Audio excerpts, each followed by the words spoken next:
Chers amis de Péguerre, bonjour.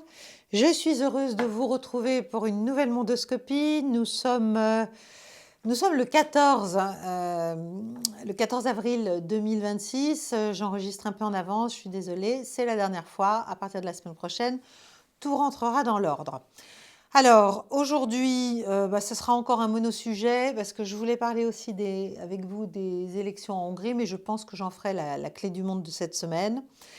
Donc aujourd'hui, monosujet, l'Iran, évidemment, tout le monde est branché sur le détroit d'Ormuz, n'est-ce pas, pour savoir ce qui va s'y passer. Est-ce que on va avoir droit d'un côté ou de l'autre, et surtout vers l'extérieur, à vrai dire, à une bataille rangée dramatique, ou bien est-ce que il est d'ores et déjà établi que ce blocus est une nouvelle astuce trouvée par le malheureux Donald Trump pour faire oublier ce flop du premier round de négociations à Islamabad avec les Iraniens. Évidemment, ça risquait pas de se passer bien, et je vais vous expliquer pourquoi.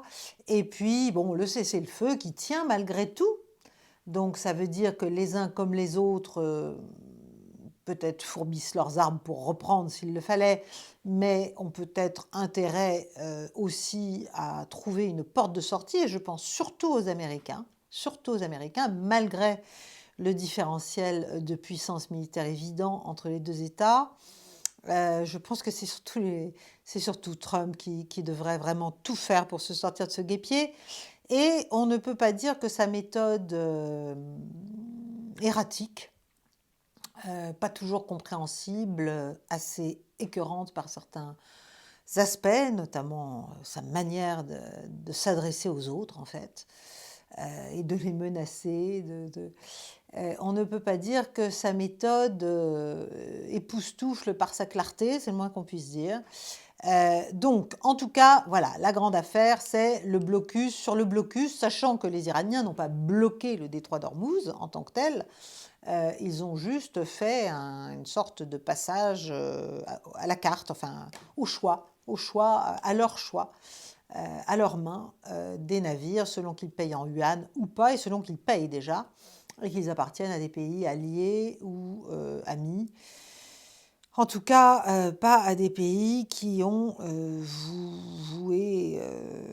qui ont juré leur démolition, quoi, leur fin. Bon.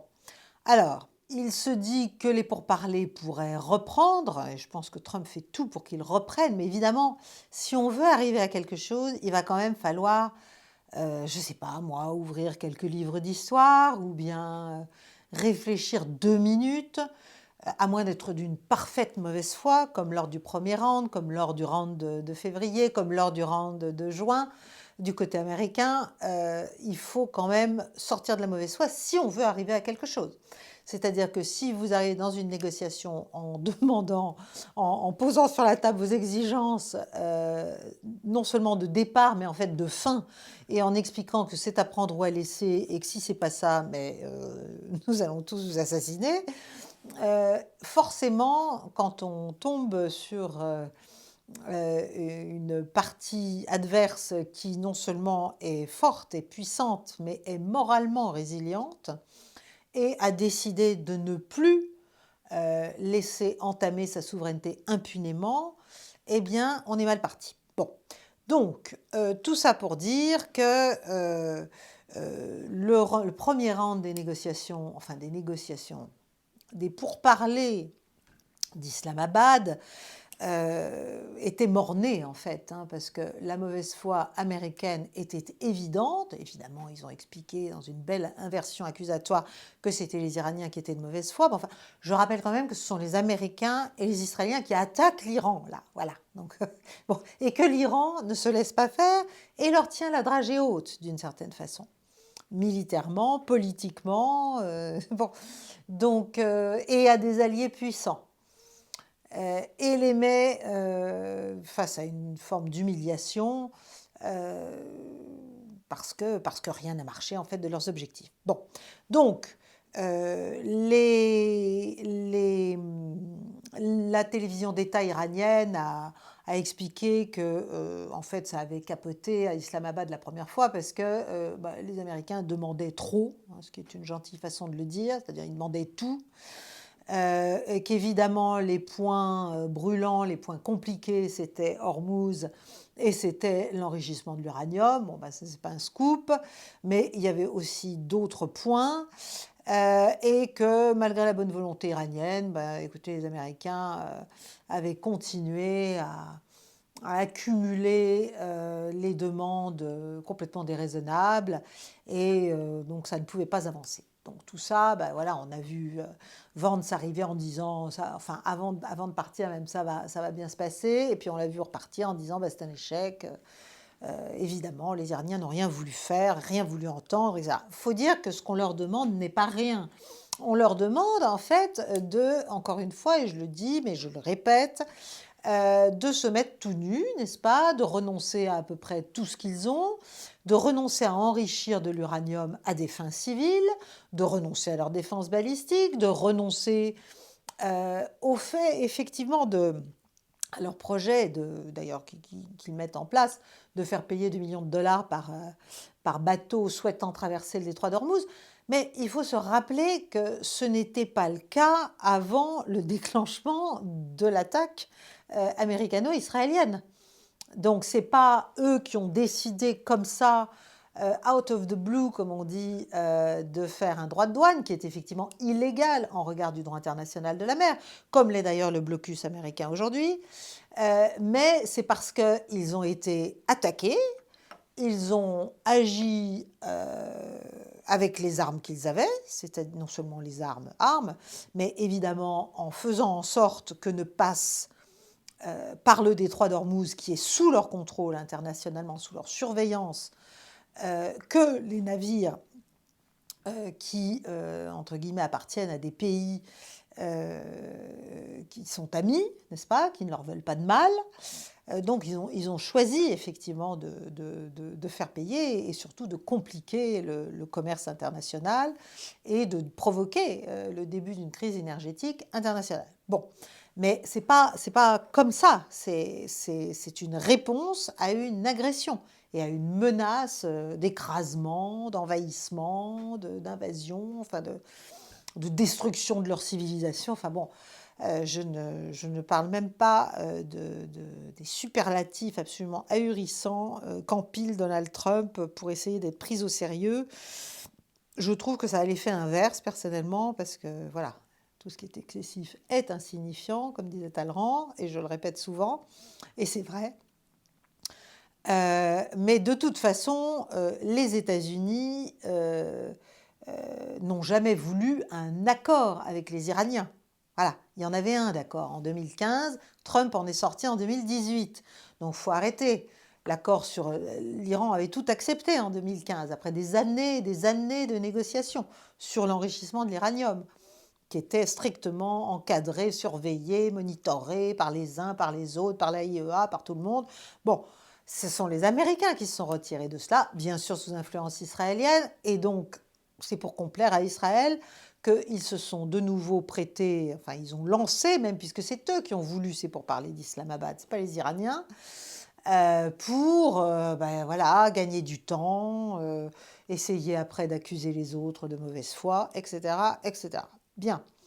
Donc, les Américains, si vous voulez, ils passent leur vie à mentir, en fait, dans toutes les négociations. Donc, ils prennent l'autre partie pour des imbéciles. Ils arrivent avec des oukases, et si vous n'acceptez pas leurs oukases, eh bien, ils escaladent sur l'échelle des menaces et ils expliquent que vous êtes de mauvaise foi. C'est assez ahurissant, cette conception de la diplomatie et de la négociation laisse sans voix, n'est-ce pas? Et encore, je suis de bonne humeur, donc ça me fait presque rire, mais en fait c'est tragique. Donc, on sait que ce sont les États-Unis qui ont imploré le Pakistan d'intervenir et de forcer l'Iran à se prêter, si vous voulez, à des pourparlers. Bon. Quand l'Iran a finalement accepté, alors qu'il était en position de force, ce sont les États-Unis qui ont, avec les Pakistanais, mis au point, si vous voulez, drafté, enfin écrit, préparé, l'annonce qui a été faite et qui disait que dans le cessez-le-feu, il y avait évidemment le Liban, c'est-à-dire qu'Israël devait s'arrêter de taper sur le Liban aussi, voilà, pour que le cessez-le-feu soit effectif. Tout ça était antérieur à l'annonce du cessez-le-feu. Bon, donc les Américains étaient parfaitement au courant. Hein. Et ensuite, dès que le cessez-le-feu a commencé à entrer en vigueur, Israël, évidemment, a ignoré toutes les restrictions liées à ce cessez-le-feu. Et immédiatement, les États-Unis se sont couchés, ont changé de ton, ont expliqué que les Iraniens n'avaient pas bien compris, qu'en fait, il n'avait jamais été question que le Liban soit parti de cette équation de cessez-le-feu. En fait, il se dit même que les Américains imaginaient que les Iraniens, tenez-vous bien, accepteraient, enfin voilà, que les Américains auraient le beurre et l'argent du beurre, c'est-à-dire que les Iraniens accepteraient que le Liban soit inclus, mais progressivement, n'est-ce pas, dans le cessez-le-feu. Donc progressivement, pour permettre à Israël d'avoir une porte de sortie, n'est-ce pas, à son agression. C'est du pur délire. Enfin, en fait, la réalité, c'est que Trump s'est de nouveau fait tordre le bras par Netanyahou et ceux qu'il représente autour de lui, hein, Kushner, Witkoff et d'autres, qui sont de grands sionistes extrêmement militants et agissants. Et Vance, bon, bah, il a passé en fait les pourparlers d'Islamabad au téléphone avec Trump jusqu'au moment où l'autre lui a dit bon, bah, c'est bon, tu t'en vas, c'est fini, c'est terminé. Bon. Donc, si vous voulez, Trump peut dire ce qu'il veut, mais les États-Unis sont à l'origine du fait que tout cela n'a rien apporté. Il peut toujours expliquer qu'il est le plus grand négociateur de la planète. Dans ce cas-là, il vaudrait peut-être mieux qu'il se déplace lui-même et puis on verrait ce que ça donne. Je pense que si c'est sur le même mode, le même ton, ça n'ira nulle part non plus. Voilà. Donc, bon, tout le monde sait que le Liban était inclus, le cessez-le-feu au Liban était une condition de l'acceptation par les Iraniens de ce cessez-le-feu, tout le monde l'a dit, le Premier ministre pakistanais lui-même l'a dit, l'a répété, etc., etc. Donc voilà, les Américains, encore une fois, ont menti. C'est tout à fait... et en plus, c'est eux qui avaient fait, avec le Premier ministre pakistanais, qui lui avait fait quasiment le draft de ce qu'il devait poster, de ce qu'il devait annoncer, etc., etc. Donc, ce qui est sûr, c'est que les Israéliens, évidemment, auraient sans doute voulu, n'est-ce pas, on peut tout rêver de tout, être inclus dans ces pourparlers entre Iraniens et Américains. Ben voyons, hein, c'est bien, ça me semble tout à fait concevable. Et comme ils ne l'étaient pas, évidemment, parce que sinon jamais les Iraniens n'auraient accepté, eh bien ils se sont insurgés, rebellés, et ils ont en fait essayer de casser ce cessez-le-feu tout de suite. Ça n'a pas marché, parce qu'au moment où j'enregistre, pour l'instant, à part au Liban, et ce à part est très lourd et très tragique, parce qu'il y a des centaines et même des milliers de morts hein, au Liban, mais à part au Liban, il n'y a pour l'instant pas de reprise des affrontements armés ouverts entre les Iraniens et les Américains, et même les Israéliens contre l'Iran directement. Bon. Donc, voilà, le malheureux Vance, bon, bah, il a fait ce qu'on appelle du damage control, hein, c'est-à-dire il a essayé de contrôler les problèmes, les dégâts, les dégâts faits au pourparlers. Bon. Donc, et Trump, lui, qu'est-ce qu'il a fait? Eh bien, il a surenchéri, il s'est dit, bon, bah, c'est un flop, c'est un bide total, que je l'ai voulu ou pas, c'est un bide, donc je continue, et maintenant j'explique que c'est moi qui vais bloquer le détroit d'Ormuz, et que je vais empêcher tous les navires, alors évidemment ceux qui auraient accepté de payer en yuan, ceux qui auraient accepté de payer voilà, les Iraniens d'une manière ou d'une autre, et tous les navires d'entrer dans le détroit d'Ormuz. voilà, avec ma marine extraordinaire, je vais réussir à faire ça, etc., etc. Tant que les Iraniens ne renonceront pas, en fait, à enrichir quoi que ce soit. Parce qu'il faut savoir que pendant ces pourparlers, et même nos médias l'ont appris manifestement, ça a chopé aussi sur la question des pourcentages d'enrichissement d'uranium. Ce qui était déjà le cas des négociations en février, ce qui était déjà le cas des négociations auparavant, ce qui était déjà le cas des négociations depuis longtemps.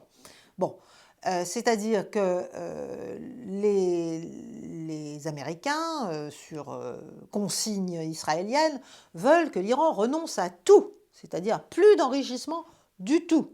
Voilà, ils tolèrent un petit 5%. Bon. Et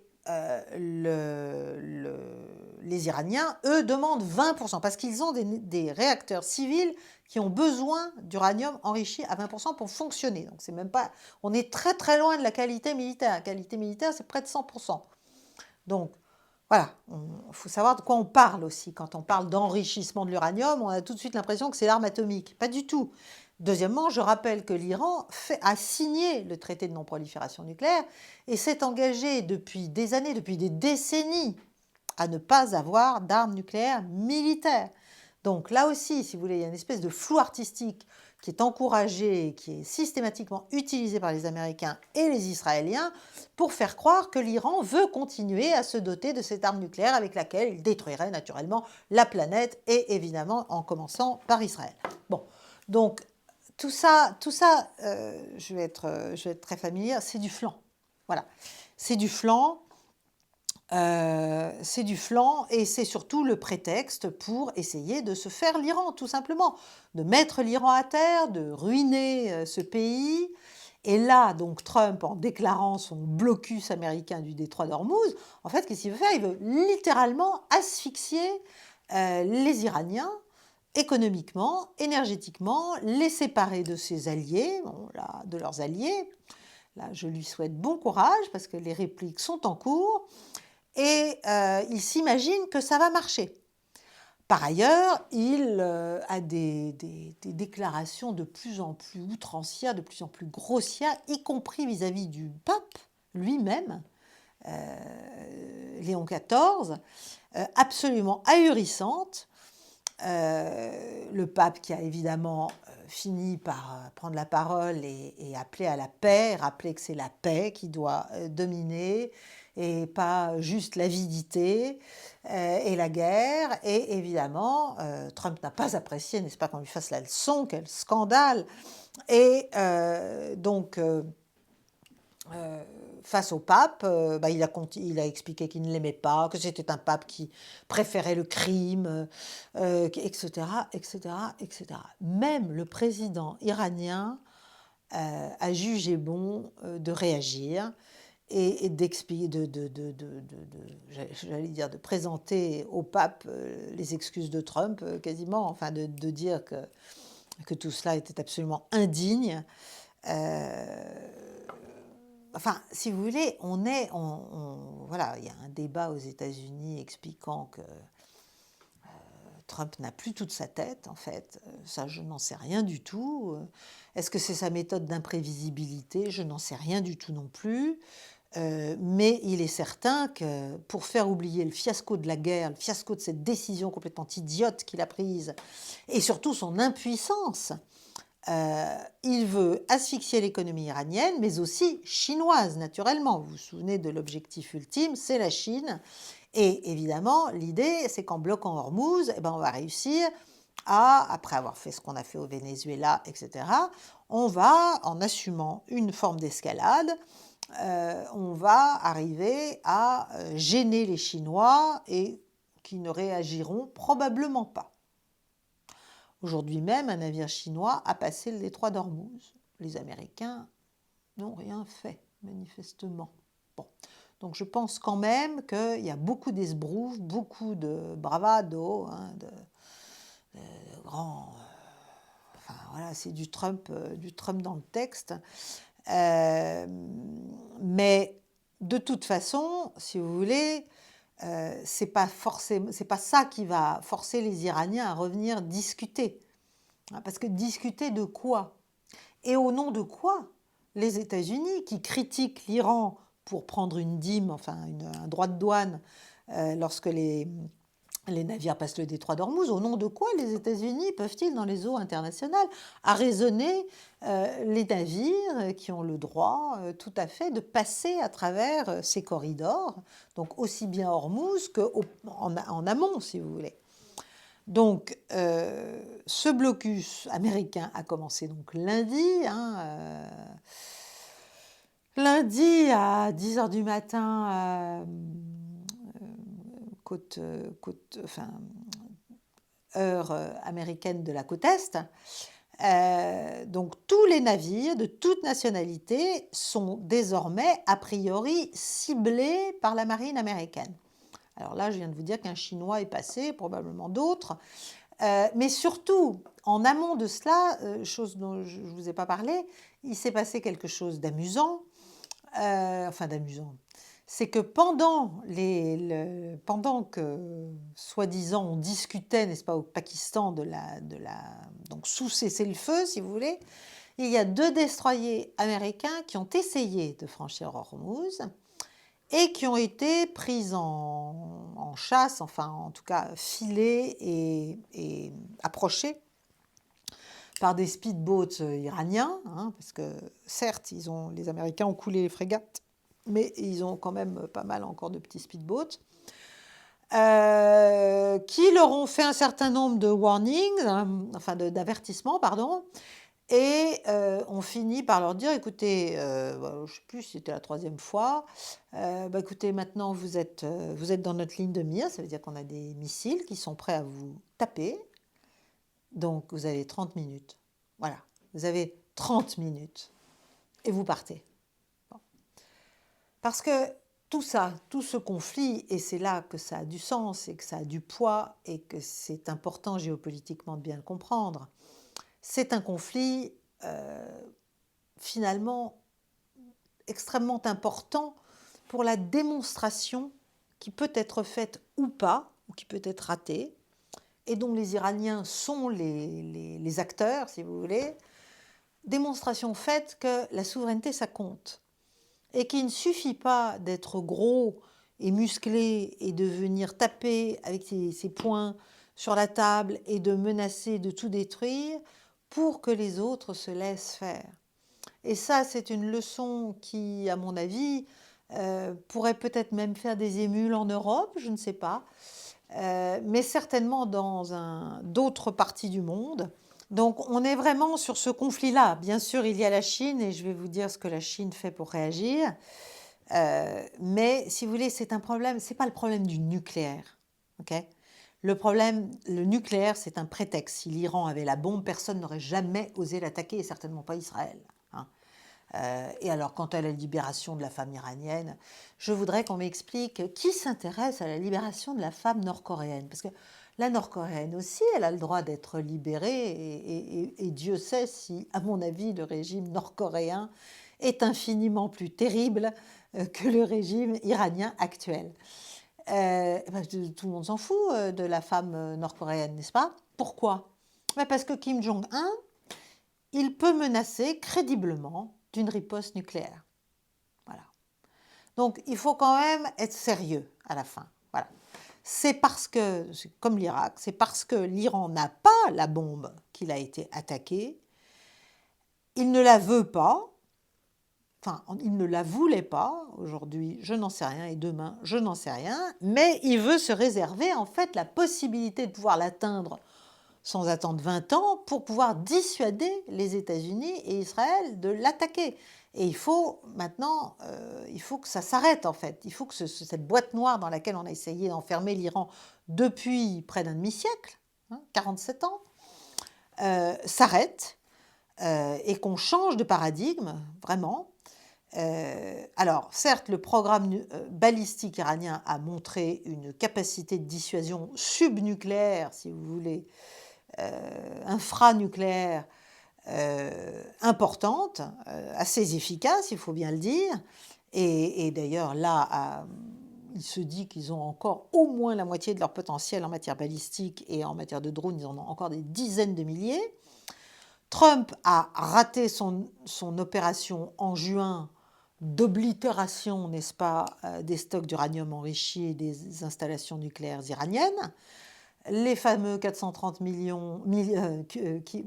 kilos d'uranium enrichi, bah, ils sont toujours là, ils sont écrasés quelque part dans des souterrains sous Natanz. Il a essayé de les récupérer, il a échoué aussi, et il a perdu un certain nombre d'aéronefs, des gros et des petits. Il se dit qu'il voudrait recommencer pour pouvoir clamer une victoire, en fait, et pouvoir aussi sortir du trou dans lequel il s'est mis tout seul. Donc voilà, donc le véritable problème, c'est pas le nucléaire. Le véritable problème, c'est la souveraineté iranienne. C'est ce pays qui n'obéit pas, en fait. Voilà. C'est ce pays qui est totalement récalcitrant et qu'on a tellement enfermé, dont on a tellement poussé l'autarcie, si vous voulez, eh bien qu'il sait il en a tiré énormément de force. Donc, détruire, mettre sous contrôle l'Iran et ses richesses pour en priver la Chine, pour se les accaparer, ça c'est pour les Américains, et pour Israël, abattre sa puissance concurrente au Moyen-Orient, la seule qui soit capable de s'opposer à lui et de s'opposer au dessein du Grand Israël. Bon, c'est évident, c'est tout simple, je ne raconte pas des choses incroyables. Il n'y a aucune légitimité à tout cela. Il n'y a évidemment aucune légitimité à tout cela, internationale, ni à ce que font les États-Unis, ni à ce que fait Israël. Je rappelle aussi que cette crise, qui est déjà très grave, peut s'aggraver encore, puisque les gardiens de la Révolution ont dit que si Trump mettait vraiment en œuvre son blocus du détroit d'Ormuz, alors l'Iran répondrait en prenant le contrôle de la passe, enfin du détroit de Bab el-Mandeb, grâce aux Houthis, donc là c'est au niveau du Yémen, et là ce serait évidemment un désastre économique. Bon, donc Trump, si vous voulez, il est quand même dans une espèce de fuite en avant dont on ne voit pas très bien où ça va aller. Et s'il continue à avoir des attendus pareils dans des négociations éventuelles qui pourraient reprendre à Islamabad ou à Genève ou je ne sais où, avec je ne sais qui, mais en tout cas avec des Iraniens, et je ne sais qui de son côté d'ailleurs, est-ce qu'il va renvoyer Vance ou pas, eh bien, il se fourre le doigt dans l'œil jusqu'au coude. Parallèlement, ont débuté aujourd'hui des pourparlers entre Libanais et Israéliens, avec les Américains comme médiateurs, et avec l'équation de ce malheureux Liban qui est beaucoup trop faible en fait pour se défendre contre Israël. Et qui est aussi trop faible pour se permettre de ramener le Hezbollah, s'il le souhaitait, si les autorités libanaises le souhaitaient, à la portion congrue et le désarmer, ce qui est le rêve d'Israël. Bon. Donc là, on est aussi dans un processus qui va être certainement très très long, très vicieux, très tordu, très compliqué. Il est difficile sans avoir vraiment des renseignements de l'intérieur, et voilà, de pouvoir en dire plus pour l'instant. En tout cas, ce qui est sûr, c'est que c'est une faillite totale de la politique étrangère américaine, mais vraiment totale. Je vous rappelle quand même qu'en juin, les États-Unis interdisaient à tout le monde de parler encore du nucléaire. Ils expliquaient qu'ils avaient oblitéré le potentiel nucléaire iranien. Et aujourd'hui, ils ne parlent plus que de ça. Nucléaire. Bon, donc là, on est vraiment... c'est n'importe quoi. Donc, en fait, Trump a déclenché une guerre pour détruire de manière claire et nette toutes les usines dont il expliquait quelques mois avant qu'il était interdit de parler encore puisqu'elles avaient toutes été déjà détruites.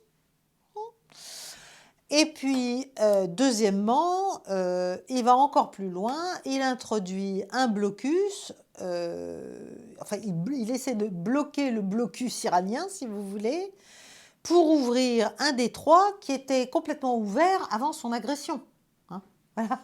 Donc, euh, donc, si vous voulez, c'est complètement délirant. Vous créez des problèmes, puis après vous expliquez que vous allez les résoudre en provoquant encore d'autres. Donc tout ça n'a ni queue ni tête. Ce qui est certain, c'est que nous sommes vraiment, s'il faut encore le dire, dans ce processus de décadence, en fait, d'une compréhension, d'une conception impériale, occidentale, américaine du monde. L'Empire vraiment décline, hein, c'est le moins qu'on puisse dire. Et on est dans une espèce de phase de transition vers ce nouvel ordre mondial, mais c'est une transition qui est de plus en plus chaotique et de plus en plus paniquée, si vous voulez, du côté américain. Alors après, il y a toujours des acteurs opportunistes, je pense à Israël, mais il peut y en avoir d'autres, qui cherchent à tirer leur épingle du jeu dans cette phase, avec quand même des aléas, hein, des inconnues très importantes. Mais ce qui est sûr, c'est que du point de vue de la crédibilité américaine, là, on touche le fond, si vous voulez. Plus les déclarations sont tonitruantes, plus Trump essaie de démontrer qu'il a une espèce de supériorité stratégique, une vision et surtout une volonté, alors que tous les autres sont des faibles, sont des pleutres, sont des couards, au premier rang desquels ses alliés, n'est-ce pas, qui n'ont pas voulu venir l'aider, faire cette coalition internationale contre l'Iran pour aller ouvrir le détroit d'Ormuz.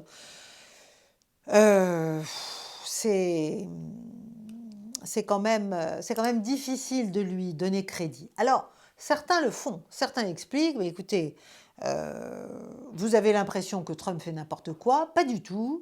En fait, grâce à ce qu'il a fait au Venezuela et grâce à ce qu'il est en train de faire en Iran, enfin contre l'Iran, avec son blocus, il contrôle quand même un gros tiers, hein, 35-36%, de la fourniture de brut mondiale. Voilà. Il pousse une grande partie des pays du monde à venir acheter du pétrole américain et aussi du pétrole vénézuélien, naturellement. Il contrôle le canal de Panama, il se concentre maintenant sur le Canada, le Groenland et toutes les routes de commerce de l'Arctique. Et tout ça est extrêmement logique et cohérent et complémentaire, si vous voulez. En gros, Donald Trump, ce génie des temps modernes, est en train de sécuriser toutes les routes, en fait, du commerce mondial, maritime, bien sûr, et finalement est en train de transformer les États-Unis en une superpuissance énergétique globale. Bon. C'est une grille de lecture. Il ne faut pas même si je suis ironique dans ma manière d'en parler, parce que je pense malheureusement qu'il y a beaucoup plus d'improvisation et de bêtises dans les décisions américaines qu'on ne veut l'admettre. Voilà, c'est quand même une grille de lecture qui existe aussi et qui s'appuie quand même, effectivement, sur un certain nombre de faits. Le problème, c'est que Trump n'est pas tout seul, l'Amérique n'est pas toute seule, les autres aussi réagissent. Donc on peut dire qu'il tient la Chine par où vous imaginez, qu'il est en train de bouleverser complètement l'ordre mondial, il est en train de forcer tout le monde en fait à passer par lui pour faire des accords. Bon, c'est peut-être son idée. Voilà. Qu'il est en train de mettre l'État profond et le globalisme à la papa à la retraite, que donc c'est lui qui est en train de faire un puissant reset, hein, un puissant recalibrage de tout et finalement l'emporter. Bon. Et alors, à l'appui de cette thèse, il faut quand même savoir que la marine américaine est en train d'envisager de prendre de plus en plus de part, d'influence et de poids dans le détroit de Malacca. Le détroit de Malacca, c'est cette passe, si vous voulez, entre la mer d'Andaman et la mer de Chine du Sud, en fait, et c'est entre la Malaisie et l'Indonésie, si vous voulez. Or, que vient-il de se passer? Le brillant Pete Hegseth, le secrétaire d'État, non plus à la défense, mais à la guerre américain, vient juste d'accueillir son homologue indonésien, ministre de la Défense, et a annoncé un partenariat majeur de coopération en matière de défense. Je rappelle que le détroit d'Ormuz, c'est le deuxième au monde, c'est le deuxième endroit du monde en termes de quantité de pétrole, point de transit si vous voulez. Et le premier, c'est le détroit de Malacca. Voilà, donc c'est 80% notamment des importations de pétrole vers la Chine passent par le détroit de Malacca. Donc, à partir du moment où l'armée américaine va assurer la surveillance, n'est-ce pas, c'est-à-dire en fait le contrôle du détroit de Malacca, volant au secours naturellement des Indonésiens, voire même des Malaisiens, eh bien c'est quelque chose qui va à l'appui effectivement de cette idée de grande manœuvre stratégique américaine. Et je ne dis pas qu'elles n'existent pas, ces grandes manœuvres.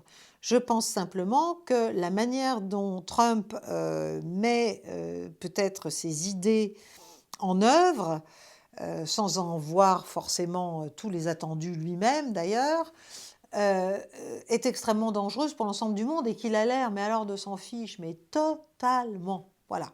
Totalement, que ce soit la misère, la pauvreté, la destruction des populations, l'assassinat, le meurtre, bon, les migrations, les problèmes économiques et sociaux, jusqu'en Europe, naturellement. Enfin, vous me direz, la manière dont il tient ses alliés européens en estime est sans ambiguïté.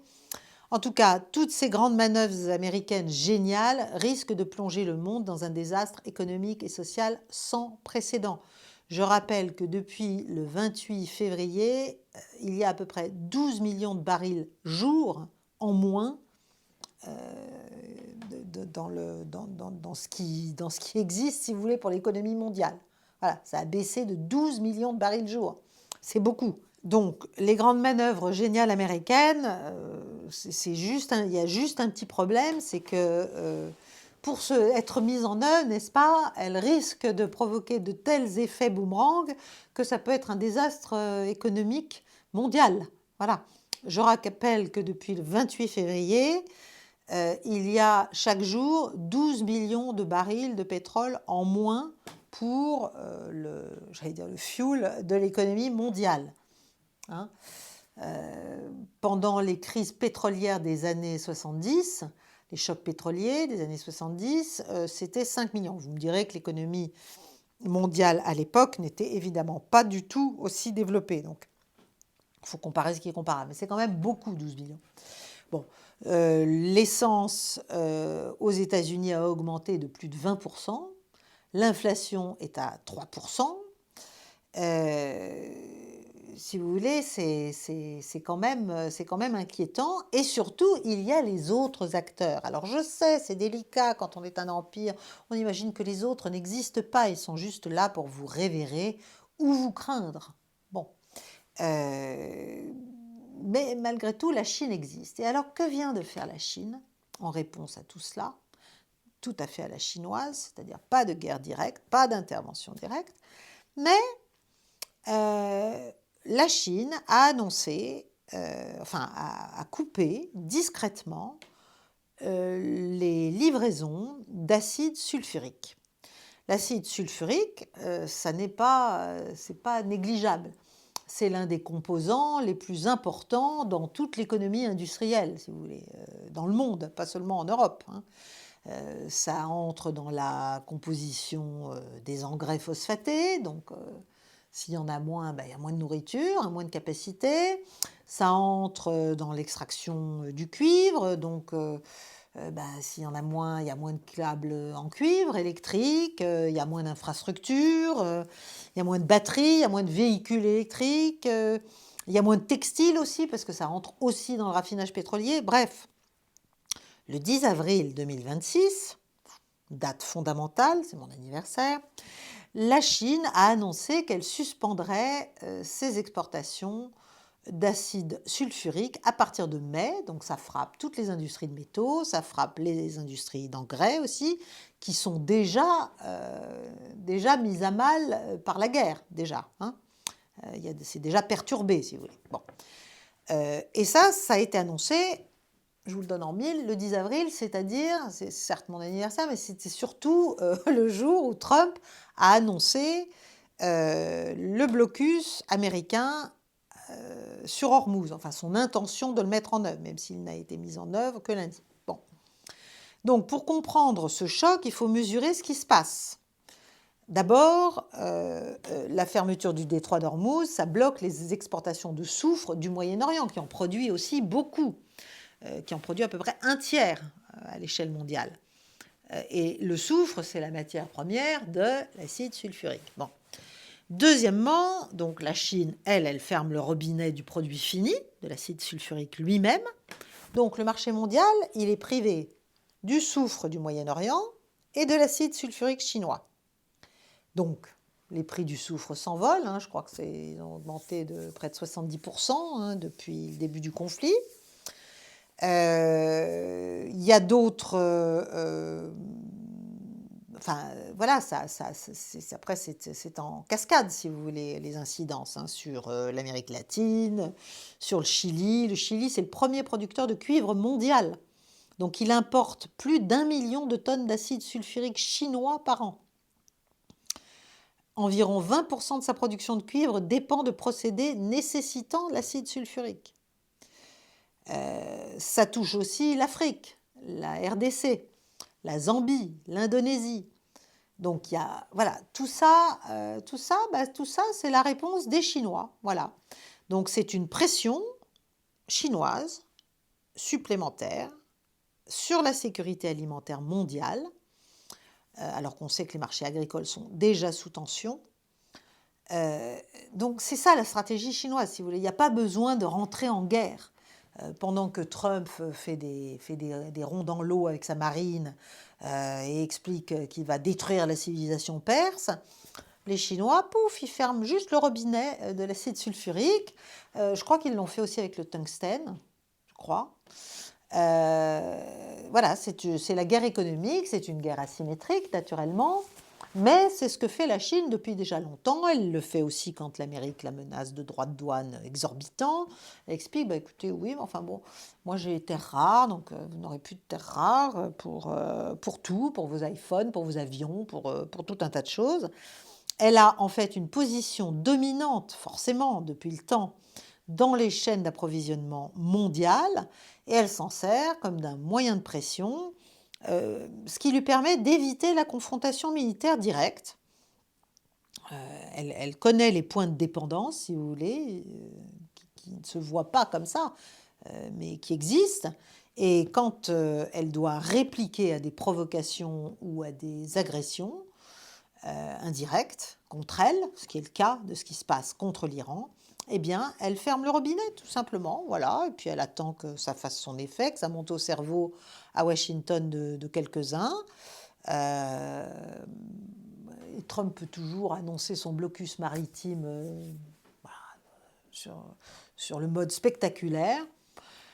Les Chinois, eux, ils prennent quelques petites décisions discrètes qui ont beaucoup d'effets. Voilà. Donc, la conclusion, c'est quoi? C'est que l'Empire ne fait plus peur, mais alors plus peur du tout.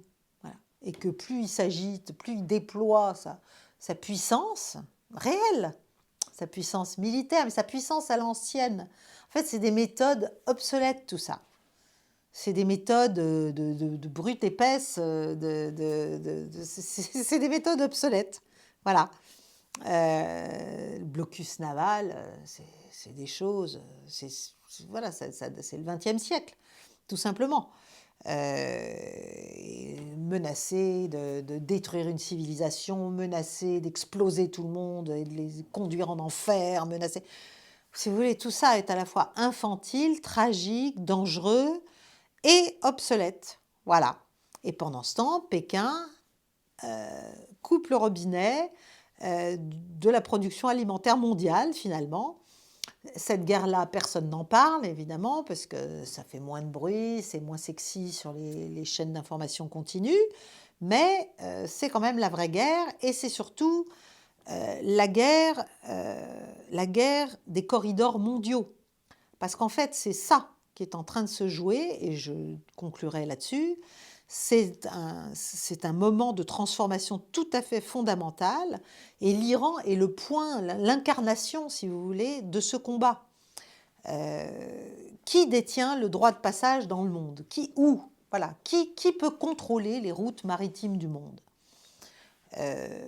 Washington impose un blocus, les bateaux chinois passent néanmoins, et la réponse chinoise change l'équation. En fait, Washington n'est plus tout seul, ne peut pas imposer un blocus. Il va y avoir plusieurs manières de faire désormais, si vous voulez.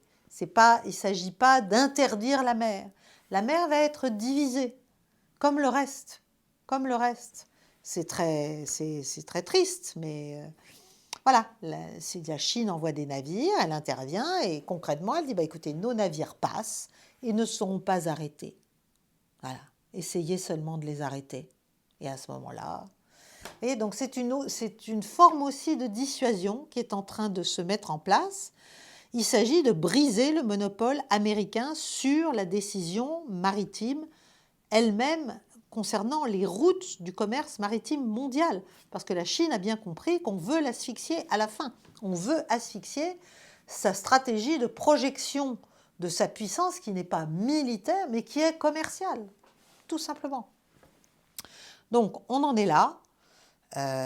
On en est à ces deux méthodes parallèles qui s'affrontent, la méthode américaine par la force, voilà, et la méthode chinoise par la volonté, par la conviction, par l'exemple d'une certaine façon. Et la grande question, c'est à la fin, qui va décider qui passe et qui est bloqué? N'est-ce pas? Est-ce que ça va se régler au Conseil de sécurité? Est-ce qu'on va revenir à ce qu'est le droit international de la mer, qui est totalement violé comme tous les autres. Si vous voulez, ce que les Iraniens ont fait à Hormuz, ils n'ont pas bloqué le détroit d'Hormuz. Ils ont divisé, ils ont dit, alors vous passez, vous passez pas. Voilà, vous passez pas parce qu'en fait, vous venez de m'agresser, ou vous travaillez pour ceux qui viennent de m'agresser, ou vous travaillez avec eux, vous êtes leurs alliés. Et donc, eh bien, voilà, je décide que vous ne passerez pas. Donc c'est ça le véritable problème, c'est ça ce choc qui vient,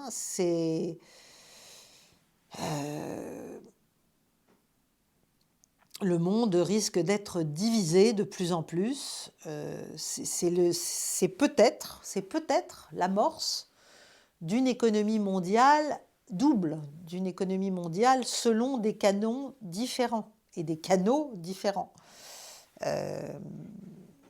Ce qui a été étranglé finalement, c'est pas l'Iran. L'Iran, il s'est adapté. L'Iran, il a tout de suite fait partir, il vend son pétrole à partir de stocks flottants. Il a obtenu le soutien chinois, en fait, contre l'agression qui lui était faite, dans le corridor d'Ormuz. Et donc, la pression, finalement, américaine ne le brise pas, ça l'aide à se reconfigurer et à réassurer son alliance avec la Chine et avec la Russie. Donc, je terminerai en vous disant que le vrai sujet, c'est en fait que nous sommes face à une démonstration d'impuissance américaine, paradoxale, bien sûr, parce qu'ils déploient tout ce qu'ils peuvent. Mais la réalité, c'est que là, ils sont mis face à un fait accompli, qu'ils ont en plus provoqué. Et le résultat, c'est qu'ils ne sont plus capables de définir les règles du jeu. Trump peut faire tous les tweets de la création et déclarer tous les blocus, ça ne marchera pas. et ça ne marche pas déjà. Voilà, et c'est pour ça qu'on va revenir à des pourparlers. Donc j'espère que les Américains vont comprendre qu'il s'agit de les envisager sur un autre pied, plus intelligent, plus habile, et à la fin dont ils tireront meilleur profit dans la situation qu'est la leur et qui n'est pas particulièrement enviable, je dois le dire. Je termine là-dessus. Je vous remercie de votre attention. J'espère que vous avez aimé cette mondoscopie. Likez, partagez, inscrivez-vous à la chaîne. Venez me rejoindre au sein du Cercle des Amis de Paix et Guerre. Soutenez-nous sur Tipeee si vous le pouvez. Bref, faites-nous connaître. Voilà, c'est le mieux que vous puissiez faire si ce que je vous explique vous intéresse. Merci chers amis et bonne soirée. À la semaine prochaine. Et pour les membres du cercle, je vous ferai donc une clé du monde sur les élections qui viennent de se tenir en Hongrie et leurs incidences déjà sur l'Europe, sur le conflit en Ukraine et sur un certain nombre d'autres sujets. À très vite. Au revoir.